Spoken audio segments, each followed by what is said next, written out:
Previous लेक्चरमध्ये surface tension या टॉपिकला आपण सुरुवात केलेली आहे.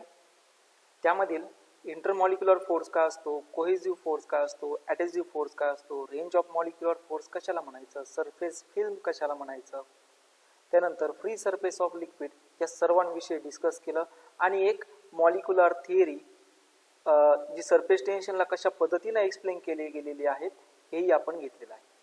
ऑब्विसली ती मॉलिक्युलर थिअरी जी होती ती मॉलिक्युलर थिअरी तुमच्यावाली केमिस्ट्रीमध्ये बऱ्यापैकी झालेली होती. So I am here to welcome all today's very interesting surface tensions lecture number 2. यामध्ये आज आपण ॲक्च्युअल सरफेस टेन्शनची डेफिनेशन काय आहे ते बघणार आहोत. सरफेस एनर्जी कशाला म्हणायचं त्याविषयी सुद्धा डिस्कस करणार आहोत. तत्पूर्वी जसं की मागील लेक्चरमध्ये एक टॉपिक डिस्कस झालता की त्या टॉपिकमध्ये क्वेश्चन असा होता की नेहमी कोहेसिव्ह फोर्स हा ॲडेसिव्ह फोर्सपेक्षा जास्तच असेल का. Question is when water, question असा होता, मे बी यश मेहत्रीने हा क्वेश्चन विचारला होता, खूप छान क्वेश्चन होता. Water wet the glass surface in that case cohesive force is less or greater than adhesive force.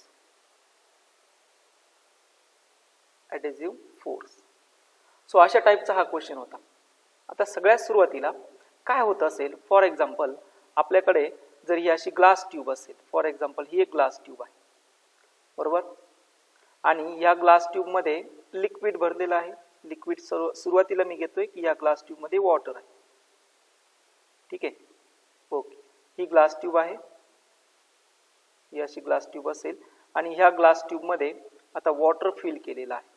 कुठपर्यंत फिल केलं आहे, फॉर एक्झाम्पल कुठपर्यंत घेऊ शकतो मी, इथपर्यंत घेतो. इथपर्यंत या ग्लास ट्यूब मध्ये वॉटर हे फिल केलंय. आता काय होऊन जातं बघा, ज्या वेळेस तुम्ही हे जे काही वॉटर असेल त्या ग्लास ट्यूब मधून काढून घेणार आहात, हे वॉटर मी ग्लास ट्यूब मधून आता काढून घेतलं, त्यावेळेस काय दिसतं मला, तर इथं काही स्मॉल ड्रॉप्स त्या मॉलिक्यूल किंवा small molecules is clinging to the glass surface. हे स्मॉल मॉलिक्यूल्स ज्यावेळेस लिक्विड हे पूर्णपणे काढून घेतलं जाणार आहे त्यावेळेस हे स्मॉल ड्रॉपलेट्स हे काही क्लाइंग झालेत, म्हणजे या ट्यूबवरती तसेच राहिले, त्याला म्हणतो आपण वेट दी ग्लास सरफेस. मग हे असं काय होतं, तर साधी सोपी गोष्ट लक्षात ठेवा, ज्यावेळेस ग्लास सरफेसचा ग्लास मॉलिक्यूल्स हे वॉटर मॉलिक्यूल बरोबर, ग्लास मॉलिक्यूल हे वॉटर मॉलिक्यूल बरोबर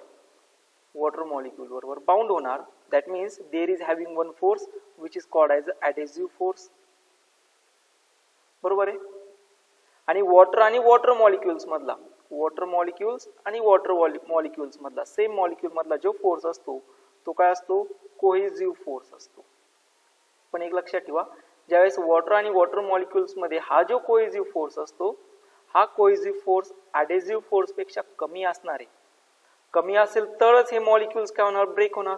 आणि मॉलिक्यूल ब्रेक झाले म्हणजे ते कुठं इथं क्लाइंग झाले, त्या ग्लास सरफेस वरती. सो ह्या सिच्युएशन मध्ये ॲडेसिव्ह फोर्स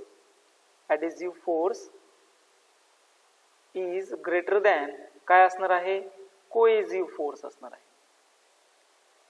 आता परत क्वेश्चन होतो, प्रत्येक लिक्विड मध्ये असंच असेल का, नाही. हे झालं वॉटरच्या कंडिशन मध्ये, हे कुठं झालं, वॉटरच्या कंडिशन मध्ये. पण प्रत्येक वेळेस असंच होणार आहे का, समजून घेऊ. मी काय केलं, इथं मर्क्युरी फिल केली. आता असं कन्सिडर करतो की ही मर्क्युरी आहे, लिक्विड मर्क्युरी. आणि ही लिक्विड मर्क्युरी फिल केल्यानंतर ज्यावेळेस ही लिक्विड मर्क्युरी मी काढून घेणार आहे त्यावेळेस मला असं लक्षात येईल की हे जे काही मॉलिक्युल्स होते ते मॉलिक्युल्स आता इथं क्लाइंग होणार नाहीत. हा सरफेस कुठेही ते वेट करणार नाहीत.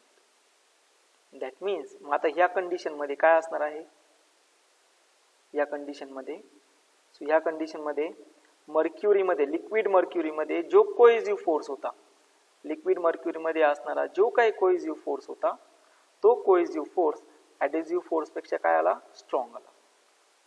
म्हणजे तुम्हाला असं कुठेही म्हणता येणार नाही की कोहेसिव्ह फोर्स हा नेहमी ॲडेसिव्ह फोर्स पेक्षा जास्त असेल का, अजिबात नाही. हे डिसाईड करतो कोण, त्याच्यावाली एनर्जी. कुठली एनर्जी? Surface energy. आता मी तुम्हाला एक क्वेश्चन विचारला होता, तो क्वेश्चन होता की why water drops are always form as a spherical in shape. हे नेहमी स्पेरिकल इन शेप का असतात? मग आता हे समजून घेण्यासाठी सगळ्यात सुरुवातीला आपल्याला हे समजून घ्यावं लागेल की ऍक्च्युअल हे सरफेस टेन्शन काय असतं. आतापर्यंत तर आपण घेतलं ना, सरफेस टेन्शन म्हणजे काय होतं की general it is the property of liquid which is shows Wien ever liquid is in stable condition. Rest in पोझिशनला असेल तर ते एक प्रॉपर्टी दाखवतं. पण आपल्याला ऍक्च्युअल सरफेस टेन्शन काय ही प्रॉपर्टी समजून घ्यावी लागेल. ऍक्च्युअल मी जसं म्हणलो ना की काल मी मागच्या लेक्चरमध्ये म्हणलो होतो की डेफिनेशन काय.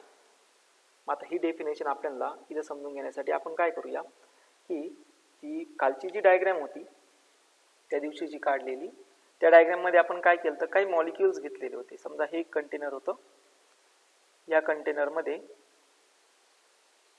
लिक्विड फिल केलेलं असेल, या कंटेनर मध्ये हे लिक्विड असेल इथपर्यंत, बरोबर आहे. त्यानंतर जे मॉलिक्युल्स आपण घेतलेले होते, मॉलिक्यूल ए, मॉलिक्यूल बी आणि मॉलिक्यूल सी, यामध्ये जो मॉलिक्यूल ए होता हा मॉलिक्यूल वरती नेट कोहेसिव्ह फोर्स जो होता तो 0 होता, कारण की तो सर्वच डायरेक्शनला ऍक्ट होत होता.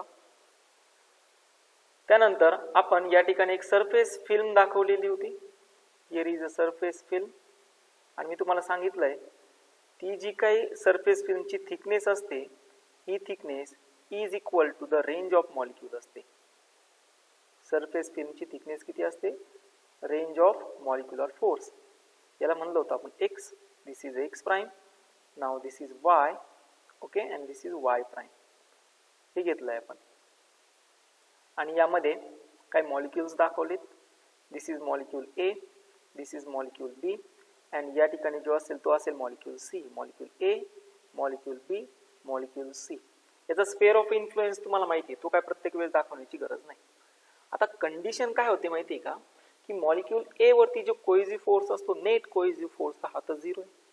पण मॉलिक्यूल बी आणि मॉलिक्यूल सी जर घेतला ना, तर मॉलिक्यूल बी आणि मॉलिक्यूल सी वरती जो कोहेसिव्ह फोर्स असतो तो अनबॅलन्स कोहेसिव्ह फोर्स असतो.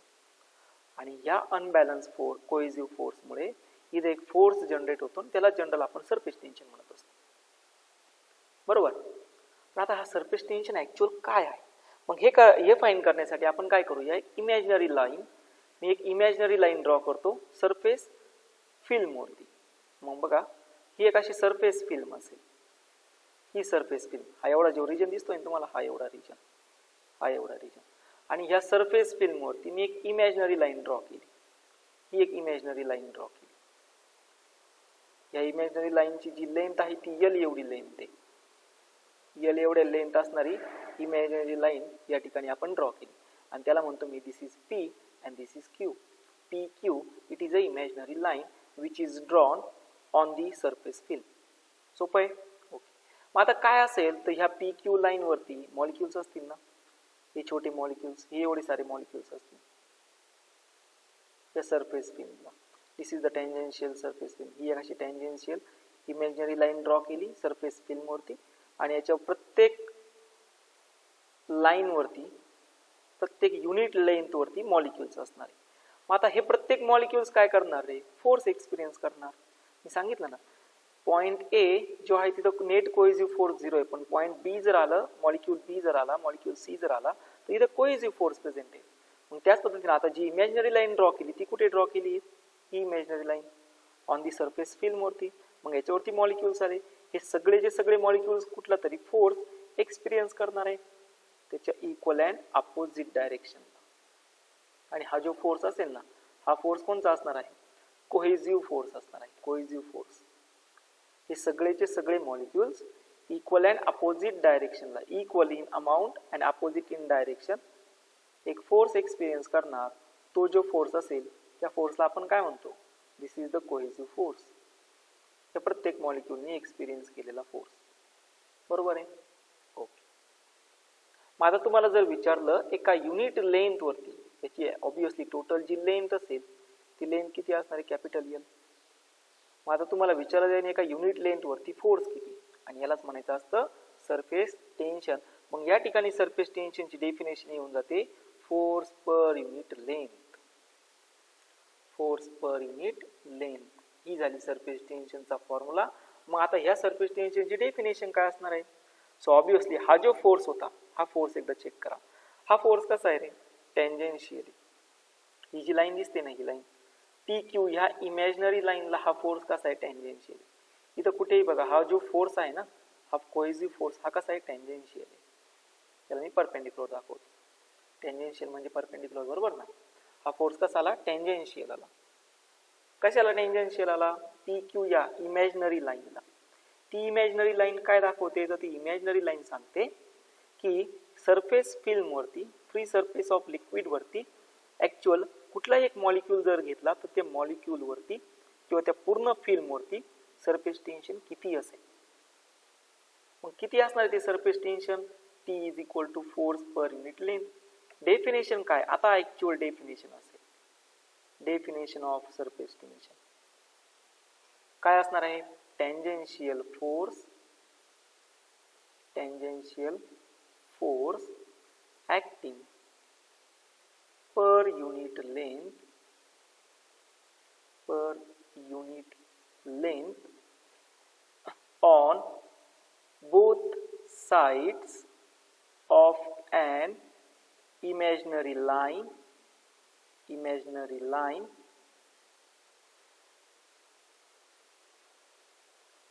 is drawn on the free surface of liquid. Free surface of liquid is called, याला म्हणायचं सरफेस टेन्शन. सरफेस टेन्शन म्हणजे एका युनिट लेंथ वरती किती फोर्स ऍक्ट झाला. कुठले एक युनिट लेंथ घ्या, कुठला एक मॉलिक्यूल घ्या, कुठला एक मॉलिक्यूल घेऊ शकतो, त्याच्यावरती किती फोर्स ऍक्ट झाला. मग तो मॉलिक्यूल एका इमॅजिनरी लाईन वरती किती लेंथला आहे, त्यालाच म्हणायचं असतं सरफेस टेन्शन. मग आता तुम्हाला जर विचारलं ना, याच्यावर SI युनिट सांगा,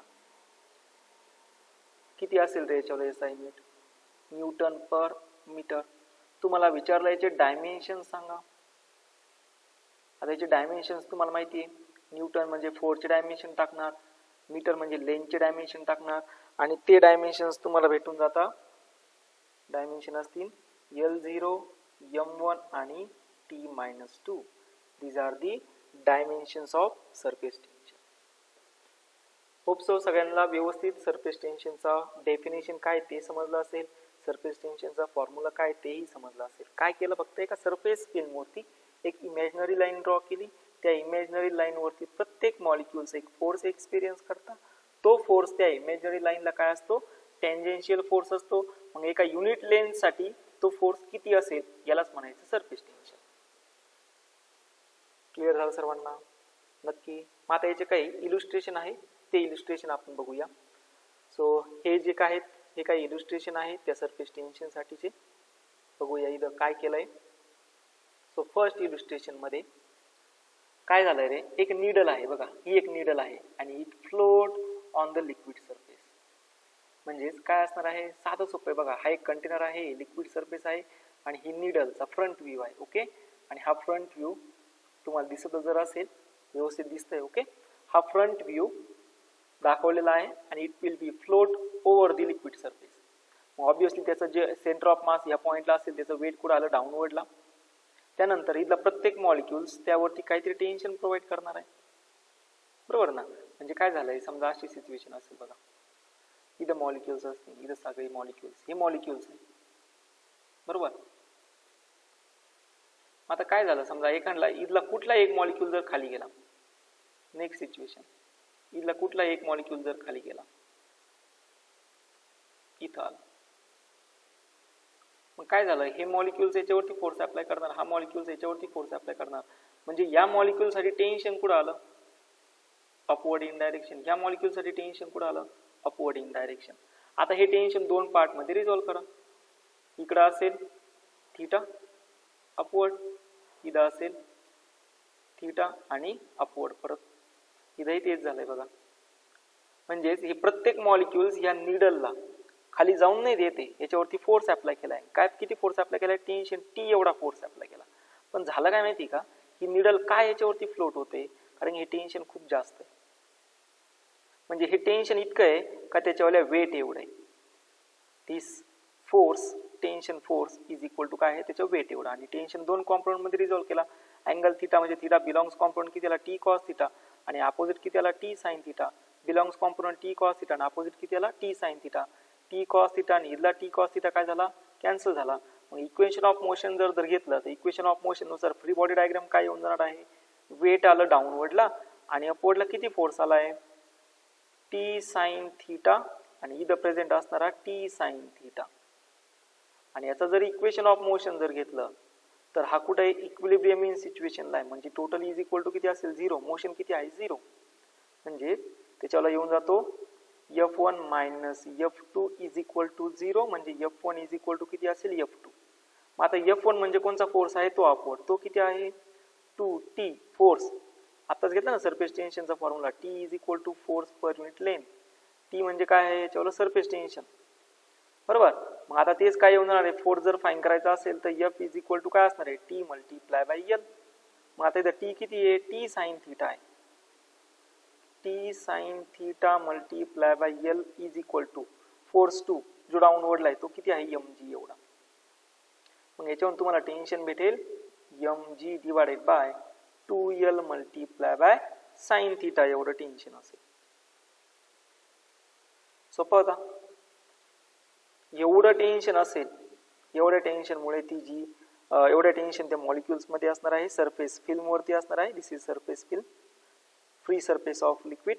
आणि या सरफेस फिल्म मध्ये एवढ्या टेन्शनमुळे ती जी निडल असेल ती त्याचं वेट जे आहे ते वेट इक्वली बॅलन्स झाल्यामुळे ती जनरली याच्यामध्ये डीप इनसाइड जाऊ शकत नाही. क्लिअर झालं सर्वांना? ओके. आता यानंतरचा जो पुढील आहे तो आहे बघा, if the needle is lifted from the liquid surface then require excess force is.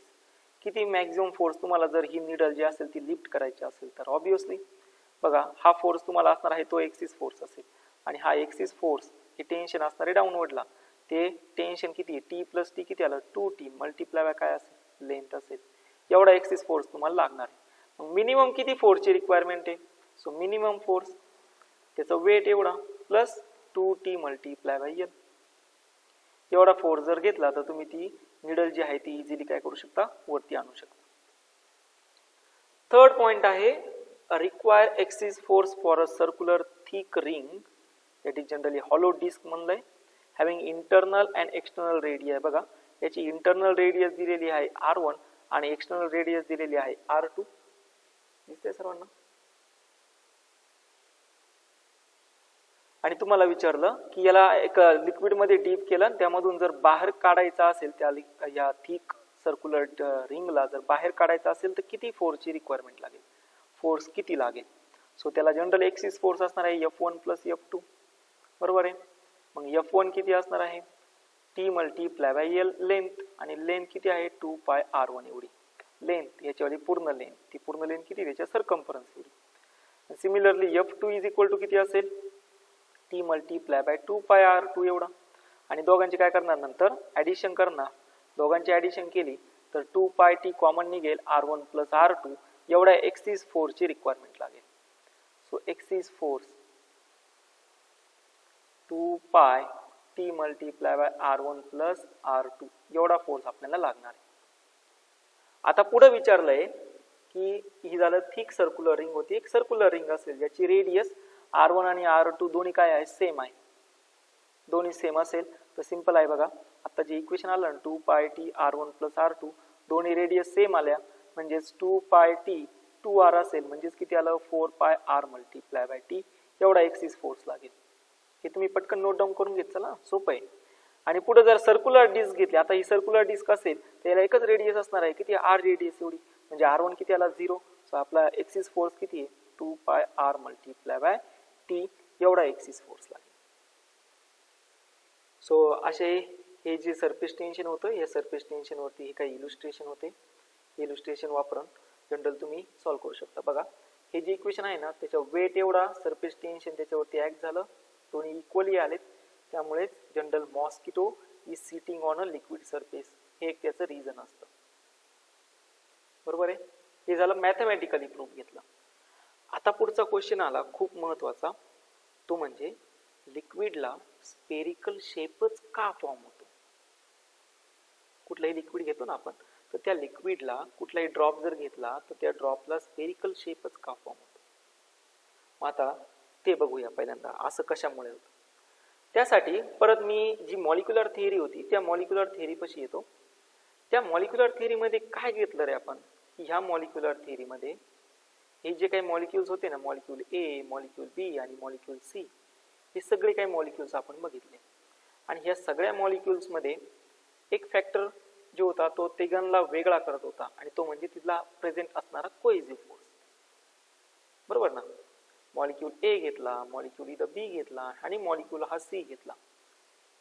आणि मॉलिक्यूल ए जर बघितला तर मॉलिक्यूल ए वरती जो कोहेसिव्ह फोर्स होता ह्या मॉलिक्यूल ए वरती, बरोबर. मग ह्या मॉलिक्यूल ए वरती जो कोहेसिव्ह फोर्स होता तो कोहेसिव्ह फोर्स सगळीकडे अप्लाय होत होता. नेट कोहेसिव्ह फोर्स 0 होता.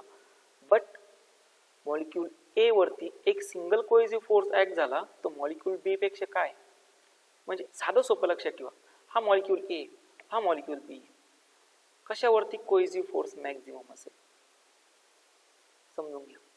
मॉलिक्यूल बी वरती जर कोहेसिव्ह फोर्स मॅक्झिमम असेल तर मॉलिक्यूल बी सरफेस फिल्म मधली थांबला नसता, तो कुठे आला असता, सरळ it goes deep inside the liquid as equal to molecule A. पण मॉलिक्यूल बी वरती त्याचा जो काय आपण स्पेअर ऑफ इन्फ्लुएन्स घेतला आहे, हा त्याच्यावाला स्पेअर ऑफ इन्फ्लुएन्स आहे. हा part of the spare of influence हा एअर मॉलिक्यूलच्या कॉन्टॅक्ट मध्ये, आणि हा part of spare of influence हा लिक्विड मॉलिक्यूलच्या कॉन्टॅक्ट मध्ये. सिमिलर घेतो मी मॉलिक्यूल सी मध्ये. मॉलिक्यूल सी मध्ये प्रेझेंट असणारा स्पेअर ऑफ इन्फ्लुएन्स हा पार्ट हा याच्यावाल्या लिक्विड मॉलिक्यूलच्या कॉन्टॅक्ट मध्ये, आणि हा पार्ट हा एअर मॉलिक्यूलच्या कॉन्टॅक्ट मध्ये. म्हणजे मॉलिक्यूल बी वरती दोन फोर्सेस प्रेझेंट आले, एक आला ॲडेसिव्ह फोर्स, एक आला cohesive force. But in this molecule B situation cohesive force is greater than adhesive force. आणि याही कंडिशन मध्ये कोहेसिव्ह फोर्स हा ग्रेटर दॅन काय, ॲडेसिव्ह फोर्स. त्यामुळेच तर मॉलिक्यूल सी ॲटमॉस्फिअर मध्ये गेला नाही, त्यामुळेच तर मॉलिक्यूल बी ॲटमॉस्फिअर मध्ये गेला नाही. पण तो it not again goes deep inside the liquid. बघा म्हणजे काय झालं, मॉलिक्यूल बी एक तर बाहेरही जात नाही, मॉलिक्यूल बी हा डीप इनसाइड द लिक्विडही जात नाही, तो कुठे राहिला, सरफेस फिल्म मध्ये राहिला. थोडक्यात मला काय सांगायचं आहे, ह्या मॉलिक्यूल बी ला जर सरफेस फिल्म मध्ये थांबायचं असेल, इथं जर थांबायचं असेल अनइक्वल अनबॅलन्सिंग कोहेसिव्ह फोर्स मध्ये, तर त्याला काहीतरी एनर्जीची रिक्वायरमेंट आहे. ती एनर्जी कोणची असते, पोटेन्शियल एनर्जी असते. मग ह्या मॉलिक्यूलला ह्या अनबॅलन्सिंग कोहेसिव्ह फोर्स मध्ये जर थांबायचं असेल तर तिची जी एनर्जी असेल मॉलिक्यूल बी ची एनर्जी, कोणची एनर्जी, याला म्हणतो पोटेन्शियल एनर्जी. ही जी पोटेन्शियल एनर्जी असेल मॉलिक्यूल बी ची, ती मॉलिक्यूल ए पेक्षा काय असेल, हा तुमच्यावाला क्वेश्चन आहे. हा मी तुम्हाला सांगतो, हा क्वेश्चन आहे तुमच्यासाठी. बघा सिच्युएशन काय ते समजून घ्या. मॉलिक्यूल बी साठी लागणारी जी पोटेन्शियल एनर्जी, सध्या मी बोलतोय पोटेन्शियल एनर्जी, कुठल्याही मॉलिक्यूलला जर कुठल्याही ऑब्जेक्टला स्टेबल राहण्यासाठी जी एनर्जी लागते ती एनर्जी म्हणजे असते पोटेन्शियल एनर्जी. कुठलाही मॉलिक्यूल जर स्टेडी कंडिशन मध्ये राहायचा असेल तर त्याला मिनिमम पोटेन्शियल एनर्जी लागते. मिनिमम पोटेन्शियल एनर्जीमुळे तो मिनिमम एरिया ॲक्वायर करतो, मिनिमम एरिया ॲक्वायर करतो. आणि मिनिमम एरिया ॲक्वायर केला तर तो मॉलिक्यूल काय असतो किंवा तो ऑब्जेक्ट काय असतो, स्टेबल इन कंडिशन असतो. म्हणजे मिनिमम पोटेन्शियल एनर्जी असेल तर तो मिनिमम एरिया ॲक्वायर करणार, मिनिमम एरिया ॲक्वायर करणार तर तो स्टेबल इन कंडिशन असेल. मग आता मॉलिक्यूल ए आहे stable in condition, molecule B तर नाहीये stable in condition, molecule C सुद्धा नाहीये स्टेबल इन कंडिशन. का तर यामध्ये जो काही प्रत्येक मॉलिक्यूल आहे त्याच्या जो खाली प्रेझेंट असणार तो त्याला पुल करतोय deep inside the liquid. Molecule A साठी तर नाहीये ना. म्हणजेच मॉलिक्यूल ए ला जी पोटेन्शियल एनर्जी आहे ती पोटेन्शियल एनर्जी मॉलिक्यूल बी पेक्षा जास्त आहे. आता मॉलिक्यूल बी ला पोटेन्शियल एनर्जी का वाढली, तर मॉलिक्यूल बी ला अनबॅलन्स कोहेसिव्ह फोर्स मध्ये स्टेबल राहण्यासाठी, अनबॅलन्स कोहेसिव्ह फोर्स मध्ये स्टेबल त्याची सिच्युएशन्स स्टेबल करण्यासाठी त्याची जी एनर्जी आहे ती एनर्जी त्याला वाढवावी लागली. कुठली एनर्जी होती ती? Potential energy. आणि त्याच पोटेन्शियल एनर्जीला त्यालाच म्हणतो आपण याच्यापेक्षा जास्त आहे ना, this is called as excess amount of potential energy. Excess amount of potential energy, and this excess amount of potential energy is called as surface energy. यालाच काय म्हणायचंय? सरफेस एनर्जी म्हणायचंय. आणि कुठल्याही मॉलिक्यूलला आता क्वेश्चन येतो, why molecule gets spherical in shape? Because any molecule want a stable condition. Stable condition. आता stable condition पाहिजे असेल तर काय लागणार आहे? Minimum potential energy. बरोबर. कुठल्याही मॉलिक्यूलला जर स्टेबल कंडिशन पाहिजे असेल तो it require a minimum surface energy. आता म्हणतो मी याला सरफेस एनर्जी, कारण की मी घेतलंय बघा पोटेन्शियल एनर्जीलाच काय म्हणायचंय आता? सरफेस एनर्जी आहे. मिनिमम काय लागणार आहे? Surface energy. मग मिनिमम सरफेस एनर्जी पाहिजे असेल, so it acquire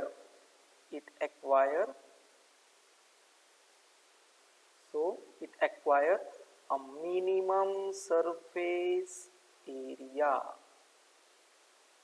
बघा त्या मॉलिक्यूलला जर स्टेबल राहायचं असेल तर मिनिमम सरफेस एनर्जी लागेल. मिनिमम सरफेस एनर्जी म्हणजे मिनिमम पोटेन्शियल एनर्जीची गरज आहे.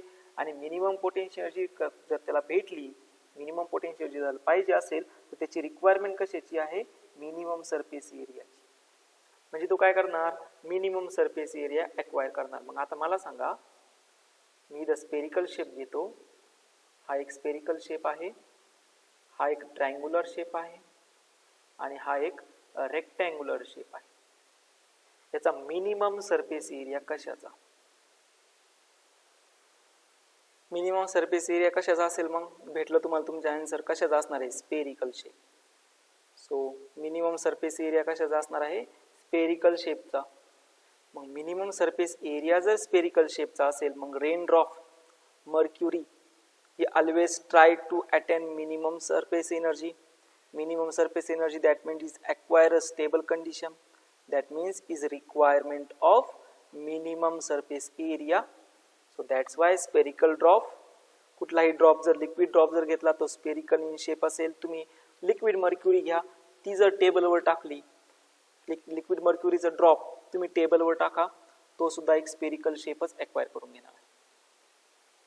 मग आता क्वेश्चन उरला की ही सरफेस एनर्जी आणि सरफेस टेन्शन मधलं रिलेशन काय? मग चला आता सुरुवात करूया. Relation between surface tension and surface energy. मग आता हे रिलेशन बघण्यासाठी आपण काय करूया, मी एक रेक्टँग्युलर फ्रेम घेतो. So here we take one rectangular frame. ही एक अशी रेक्टँग्युलर फ्रेम घेतलेली आहे. त्या फ्रेमला मी नाव देतो. सो जनरल आपण बुक मधलेच नाव यूज करूया. इथं असेल पी प्राइम, इथं असणार आहे यस अँड यस प्राइम. इथं नाव आहे त्याला यस अँड इथं किती असेल? Yes prime. ही एक general, this is the P prime S prime rectangular film. P prime S prime is a rectangular film.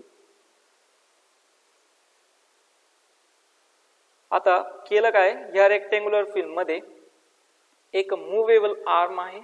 So this is the movable arm. बरोबर, easily move होऊ शकते.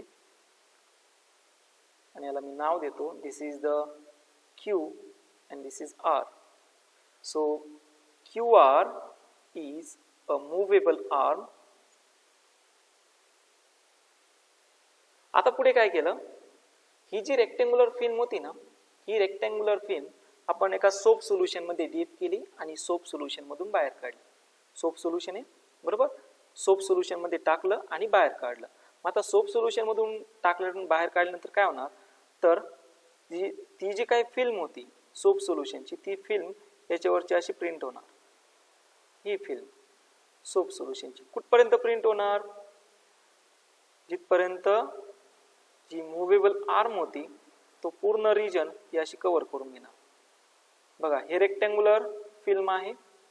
फ्रेम आहे एक रेक्टँग्युलर फ्रेम. या rectangular फ्रेमवरती soap सोल्युशनची film तयार झाली.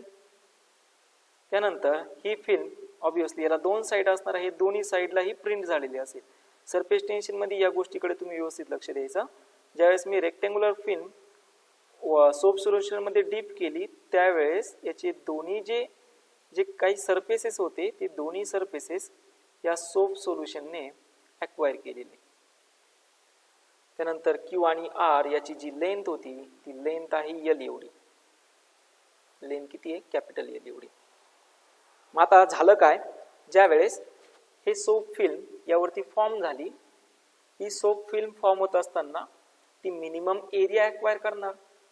कुठलं? हे सोप सोल्युशन. हे सोप सोल्युशन काय करणार? मिनिमम एरिया ॲक्वायर करणार. मिनिमम एरिया ॲक्वायर करणार म्हणजे ते प्रत्येक साईडवरती फोर्स अप्लाय करणार. कुठला फोर्स? Inward force. हा शब्द लक्षात ठेवा. कुठला फोर्स अप्लाय करणार? Inward force.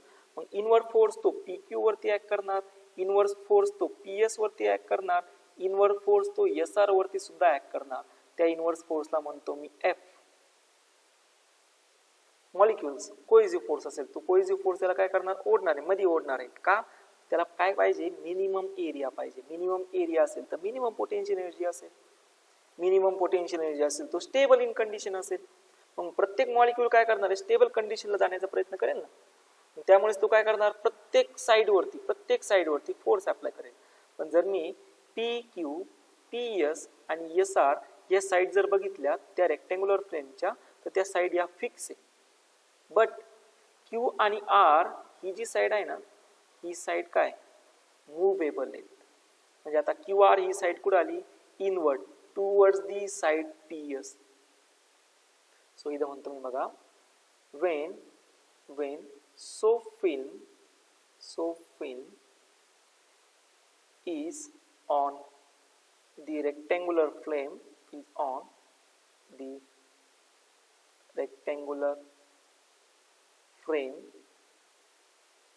it acquire किंवा इथं म्हणतो मी it tries to acquire minimum area. So the movable arm is moving towards the side PS with an कुठला force? Inward force. with an inward force. मग आता तो inward force किती असेल? By the definition of surface tension T is equal to force per unit length. आता इथं जी length आहे ती लेंथ असणार आहे क्यू आर ची. ही जी लेंथ आहे ती एल एवढी. पण ती एकच साईड असेल का? ही झाली फ्रंट व्ह्यू. तसा बॅक व्ह्यू सुद्धा असणारच आहे ना त्याच्या पाठीमागील. त्याची लेंथ किती असेल? क्यू आर एल एवढीच असणार आहे. म्हणून इथं लेंथ येऊन जाते 2L एवढी. मग आता जो इनवर्ड फोर्स असेल तो किती असणार आहे? Surface tension multiply by 2L एवढा. याला म्हणतो मी इक्वेशन 1. हे झालं तुमच्याला इनवर्ड फोर्स. बरोबर आहे. आणि ते जे काही असेल ना 2L हे डिस्टन्स, 2L हे डिस्टन्स असणार आहे total length over which surface tension acts. Over which surface tension acts on QR. बरोबर आहे. ही आहे त्याच्यावरती टोटल लेंथ एवढी QR. ओव्हर पूर्ण सरफेस वरती किती सरफेस टेन्शन ऍक्ट झालं. सरफेस टेन्शनचा formula force per unit length. Length किती असणार आहे? 2L एवढी. सो इथं फोर्स भेटला F is equal to T multiply by 2L एवढा.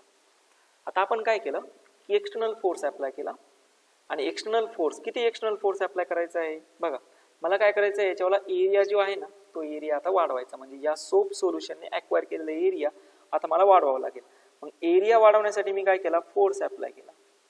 किती फोर्स अप्लाय केला? एफ प्राईम एवढा फोर्स अप्लाय केला. बट फोर्स अप्लाय करताना मी असं लक्षात ठेवलं की हा फोर्स जो एफ प्राईम अप्लाय केला आहे तो इज इक्वल टू किती आहे? एफ एवढा आहे. एवढी काळजी मी घेतली. का? अरे फोर्स जर जास्त असेल तर ही जी सरफेस फिल्म असेल ही आर्म पूर्ण इकडे निघून जाणार आणि हे जे सोप सोल्युशन असेल ते आर्म बरोबर लिफ्ट होणार नाही, त्याच्यासोबत येऊ शकणार नाही. त्यामुळेच आपण इक्वल फोर्स अप्लाय केला. मग ह्या इक्वल फोर्स अप्लाय केल्यामुळे काय झालं, तर क्यू आर ने एक पर्टिक्युलर डिस्टन्स कव्हर केला.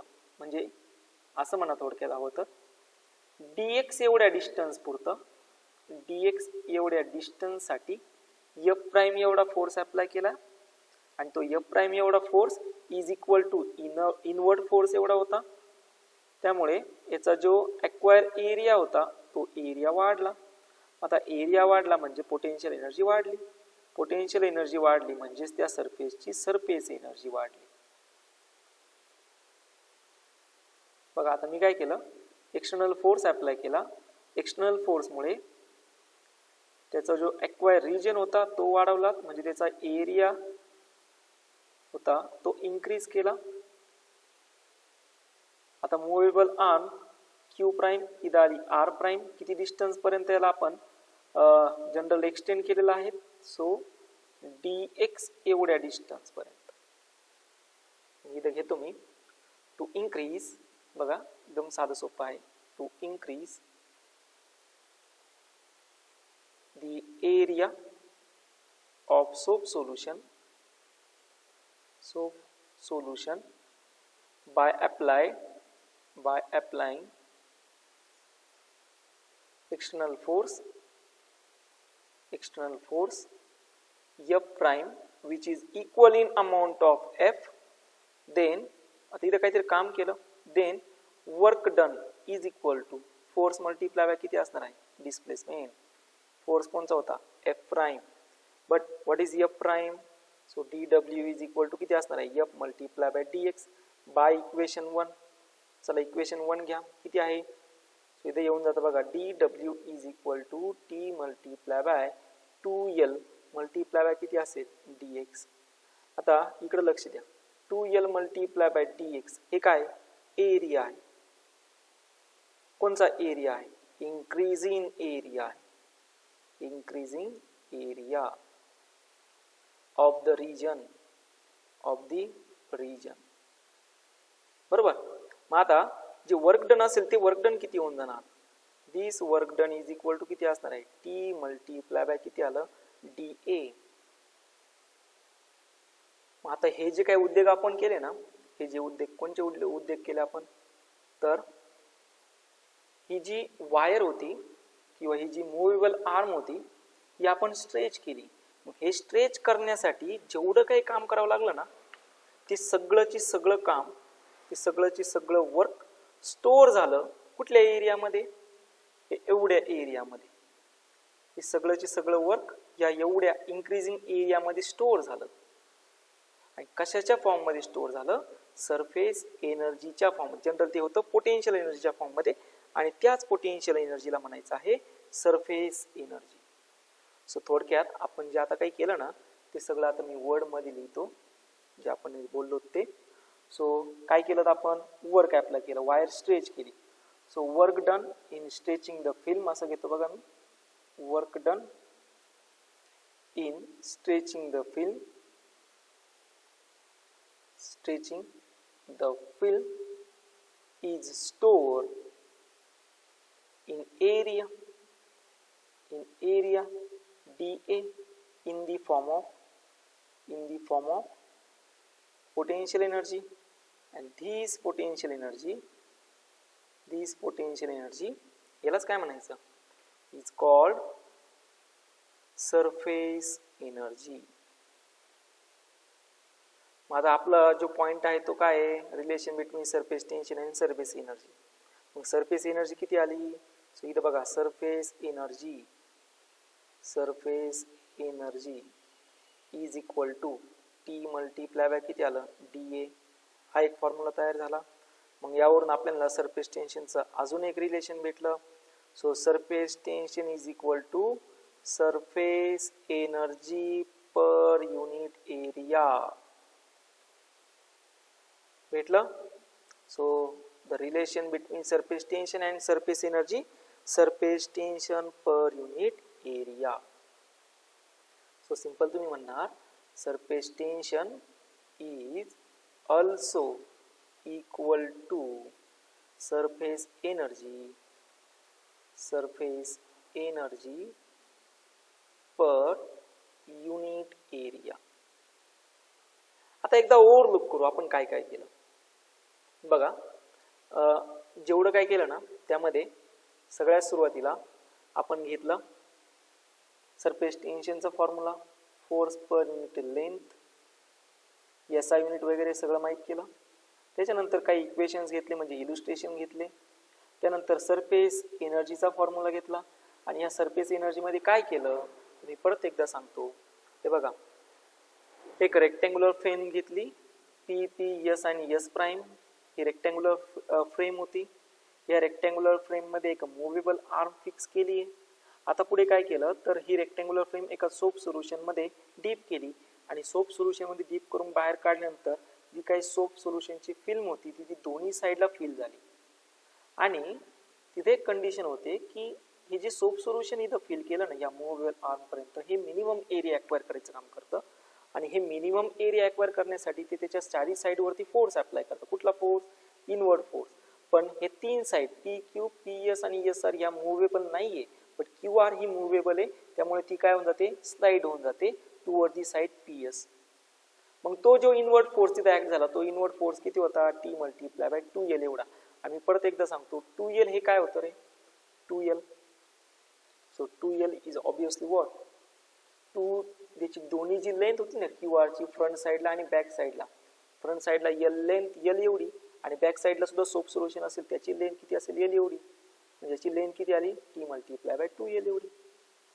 आता पुढे काय केलं आपण ना याच्यावाला इन्क्रीजिंग एरिया वाढवला. इन्क्रीजिंग एरिया म्हणजे याने कव्हर केलेला एरिया वाढवण्यासाठी मी एक्सटर्नल फोर्स अप्लाय केला, पण काळजी एवढी घेतली की एक्सटर्नल फोर्स अप्लाय करताना तो फोर्स इज इक्वल टू किती होता इनवर्ड फोर्स एवढा. मग इथं काहीतरी काम केलं म्हणजेच ते work done is equal to force multiply by displacement. फोर्सचं इक्वेशन सबस्टिट्यूट केलं DW इज इक्वल टू किती आला T multiply by 2L into DX. DA काय होता increasing area of the region होता. मग आता जेवढं काही काम केलं आपण त्या फिल्मला स्ट्रेच करण्यासाठी हे सगळं काम स्टोअर झालं त्या एरियामध्ये. कशाच्या फॉर्ममध्ये सरफेस एनर्जीच्या फॉर्ममध्ये, आणि त्यालाच म्हणायचं असतं सरफेस. त्याचं वर्क डनला आपण म्हणणार आहोत surface energy is equal to किती आला T मल्टिप्लाय बाय DA. म्हणजेच आपल्याला या ठिकाणी सरफेस टेन्शनचं रिलेशन भेटलं. Surface tension is also equal to surface energy per unit area.